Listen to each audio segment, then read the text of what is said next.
Hi, this is Freddie Spencer coming to you after the German Grand Prix at the Sachsenring. You know, the Sachsenring is a very unusual place because has such history with the Eastern, well, of course, when it was East Germany. The amazing crowds that it had back in the day, 400,000 spectators. Such history. The great Dieter Braun, very famous German Grand Prix world champion, in 125. I remember the story goes that he was, when it was East German Grand Prix, and they had, he won and they played the West German national anthem, and I guess the crowd started singing it, and the East German political establishment didn't really like it.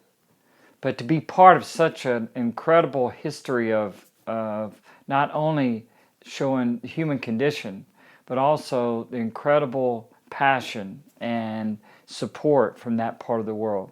I know every time I go there, and we do a classic event there a few weeks before the German Grand Prix, and it's an amazing experience. I've mentioned before how that the spectators sometimes 30 years after I won the German Grand Prix at Nürburgring, they'll have stickers that they sent a letter to me all the way from when they were in East Germany to Shreveport, Louisiana. And sometimes the mail would take 3 months, maybe or longer, to get there. And there would be these amazing handwritten notes. And they were so appreciative for anything that they could get from you. They would have a signed a picture, or like I said, a sticker. When they wanted you to sign, or they would ask for you to send one. They would even put money in there. Sometimes a brand new crisp dollar bill. Sometimes the letters, as I've mentioned before, would arrive to me with only just the outline of the state of Louisiana and a star where Shreveport was and my name, and it would get to me. And so, like I said, 30 years later, when we do the classic event at Sachsenring, and they'll come up to me and they'll still have that sticker and still so appreciative. You know, sometimes, and in that environment, it really shows you sometimes being thankful for the smallest things is really something that is easy to dismiss, and it's so easy to overlook. And so I'm very appreciative, very thankful when I get to go to different environments around the world and travel and see things that make me understand exactly how fortunate I've been, but more importantly, what we all share. And so the track at Sachsenring is not only it's a unique place, it's a very unique track, and we'll get to that more in just a second. But I first want to talk about the retirement of Dani Pedrosa. You know, Dani, as I've said many times, is an amazing rider. Of course, he world champion in the smaller class, 125, 250. And you certainly expected that as he showed how quickly he adapted to MotoGP bikes that first year in 2006 and won his first World Championship race, which was the Chinese Grand Prix, you certainly expected that he would go on and become a MotoGP World Champion. But the great journalist Nick Harris actually wrote something very interesting in MotoGP where he said the bad luck that Dani has had. Seems like he would get so close to winning the crown, and then something would happen. Like at Misano with the front brakes locking up, as they did, I believe, on the warm-up lap or sighting lap, and then he wasn't able to get out on the grid after he had closed down the gap to the lead, or was tied for the lead, I believe, with Jorge. And so there was, I believe it was Jorge, but there was certainly situations like that, just unbelievable. And it's certainly the injuries. But the main thing is that he's done an incredible job for a person who hasn't won a world championship, very similar to the great Sterling Moss in Formula One, who did everything but win a world championship, still is held in such high esteem. So will Dani Pedrosa. And as I've said before, the main thing is he really went about it, what I believe, correctly, as a gentleman, as a professional, and did just a great job week in and week out. And I respect him so much for that. Now, talk about as we went through qualifying, we saw the Yamahas seem to maybe still be struggling a little bit, but they showed in qualifying in second and third place with Valentino Rossi and Maverick Vinales that they seem to be getting some things figured out. It's interesting, though, after the race that Maverick mentioned just how brutal the power delivery still is on the Yamaha. And that's something that in years past, that power delivery has been one of their great strengths, how smooth the power was with that cross-plane firing order. But it also shows that they're really trying to get the horsepower out of it. And so the characteristics of where they're at with the cross-plane, we're trying to get that extra power. Maybe with the electronics, obviously not working as well as they would like it to with the new electronics that everyone's having to use. They still got some things to figure out.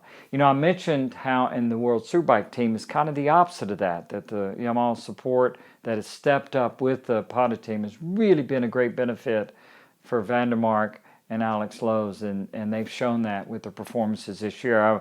I was just at an event at Goodwood last weekend and had a nice talk with Van der Mark, and that's one of the things he said, is that the consistency of their electronics on the Superbike has improved so much that has allowed them to be able to ride the bike on the edge.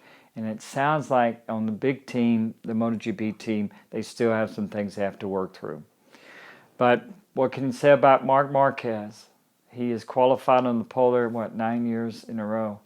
And certainly has won 9 races in a row.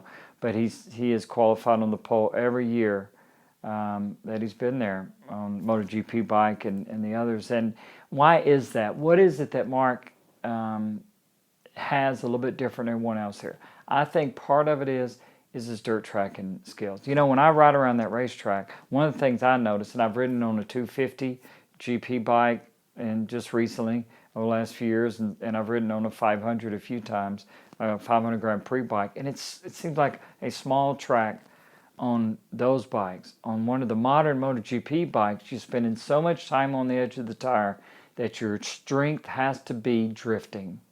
And that in that first section, after you get through turn 1, downhill turn 2, 3, but once you start beginning there 4, 5, down the hill 6, and up over the rise into the waterfall, the Ralph Waldman corner they renamed in honor of the great German champion. All of that, those lefts leading up to it, is all about carrying speed, being able to drift it and use as much racetrack as you possibly can. And that's where Mark was strong. And he certainly showed that late in the race on Sunday as he opened up that gap over a couple seconds late in the race. But I think that's where Mark is strong there. And he, you know, that track is not about speed. It's more about momentum. It's about being able to do a lot with the bike on the edge and just little spurts, little squirts of acceleration, and then carrying speed up and over the waterfall and down the hill. And then that next left is so fast, and the last corner lean on the front straightaway. What was, I think, also surprising was how good the Ducatis were this weekend, and Jorge mentioned that. I thought Dovi would be there in the race, a little stronger than he was. Jorge, I thought would be okay, but I didn't think this would be a track that really benefited his type of momentum, carrying corner speed that he does, because his is more about precision, not so much about really drifting the bike. So, but in the race, he certainly showed that he had the speed, and he was right there. And it was Dovi, like I said, that really didn't do as good a job. But Petrucci, great job for him. He had shown that a couple years ago at Sachsenring that he's strong around there, and he put in a great ride on Sunday. But Valentino Rossi was right there. Maverick Vinales seemed to be a little stronger. Like I said, he mentioned about the power delivery, something they're going to have to work on. But we'll have to wait and see what they're able to do. I think they're certainly going to get stronger. They got a little mini break here, just a couple of weeks before the next round in Czechoslovakia. Quite a bit different racetrack than certainly the one at Sachsenring. It's a great championship that we have this year. Marc Marquez is showing that he is strong in so many areas. That ride that he did at Assen, coming through there at the end and just picking everyone off and just keep plugging along, was certainly one of his best rides. And the one he put on Sunday, certainly not as thrilling as the one in Assen, was a great ride also. I'm looking forward to the next rounds. I hope you are too.